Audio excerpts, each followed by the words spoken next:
महाराष्ट्र विधान परिषदेच्या निवडणुकीची घोषणा झाली आहे। 12 मे रोजी 10 जागांसाठी मतदान होणार असून राज्यातील राजकीय वातावरण चांगलंच तापलं आहे। पण या निवडणुकीत सर्वात मोठा आणि चर्चेचा प्रश्न कोणता असेल तर तो म्हणजे विधान परिषदेत किती महिला उमेदवारांना संधी मिळणार।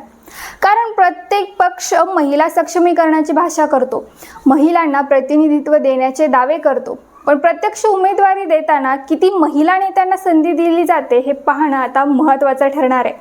चला तर मग आज सविस्तर जाणून घेऊया कोणत्या पक्षातून कोणत्या महिला नेत्या विधान परिषदेसाठी रिंगणात उतरू शकतात। नमस्कार, मी श्वेता, तुम्ही पाहताय आझाद मराठी। सर्वप्रथम निवडणुकीचं गणित समजून घेऊया। विधानसभेतील संख्याबळानुसार महायुतीकडे स्पष्ट बहुमत आहे, त्यामुळे भाजप, शिवसेना शिंदे गट आणि राष्ट्रवादी अजित पवार गट मिळून 8 जागा सहज जिंकू शकतात, तर महाविकास आघाडीकडे एकच जागा सुरक्षित मानली जाते। म्हणजेच उमेदवारी मिळाली तर जिंकण्याची संधी मोठी आहे। म्हणूनच अनेक महिला नेत्यांची नजर या निवडणुकीवर लागली आहे। भाजपकडून अनेक पुरुष इच्छुकांची नावं चर्चेत असली तरी महिला उमेदवारांमध्ये 3 नावं विशेष चर्चेत आहेत। पहिलं नाव माधवी नाईक। माधवी नाईक या भाजपच्या प्रदेश महामंत्री असून संघटनात त्यांची मजबूत पकड मानली जाते। पक्षातील विश्वासू आणि सक्रिय नेत्या म्हणून त्यांची ओळख आहे, त्यामुळे भाजप महिला चेहरा पुढे करायचं ठरवलं तर त्यांना संधी मिळू शकते। दुसरं नाव अर्चना पाटील चाकूरकर।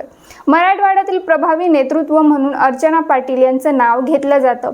स्थानिक संघटन, सामाजिक संपर्क आणि प्रादेशिक समतोल या दृष्टीनं त्यांचं नाव महत्त्वाचं ठरू शकतं।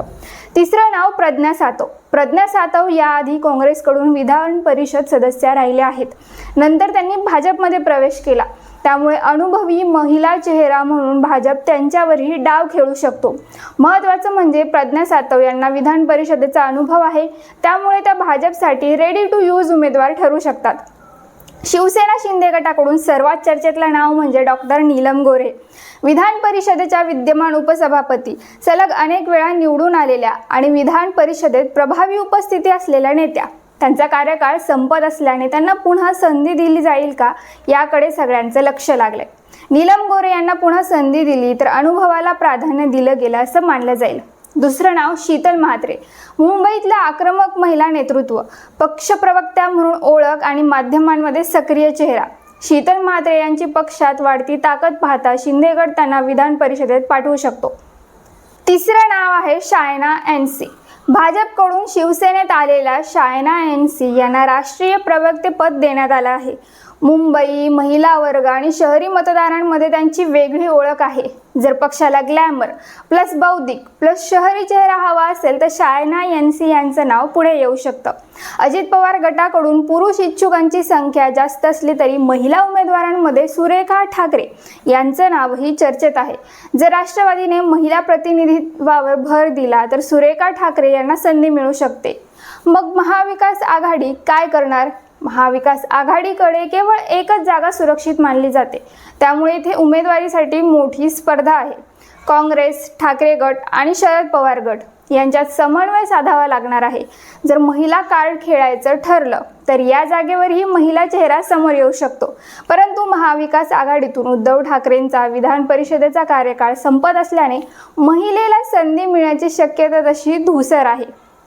मग प्रश्न एकच, महिलांना फक्त भाषणात मान की प्रत्यक्ष विधान परिषदेत स्थान? भाजप, शिवसेना, राष्ट्रवादी सर्व पक्ष महिला सक्षमीकरणाची भाषा करतात, पण आता उमेदवारीत किती महिलांना संधी मिळते हीच खरी कसोटी ठरणार आहे। तुमच्या मते विधान परिषदेसाठी कोणत्या महिला नेत्याला संधी मिळायला हवी? कमेंट करून नक्की सांगा। व्हिडिओ आवडला असेल तर लाईक करा, शेअर करा आणि अशाच राजकीय घडामोडी जाणून घेण्यासाठी आझाद मराठी चॅनलला सबस्क्राईब करा।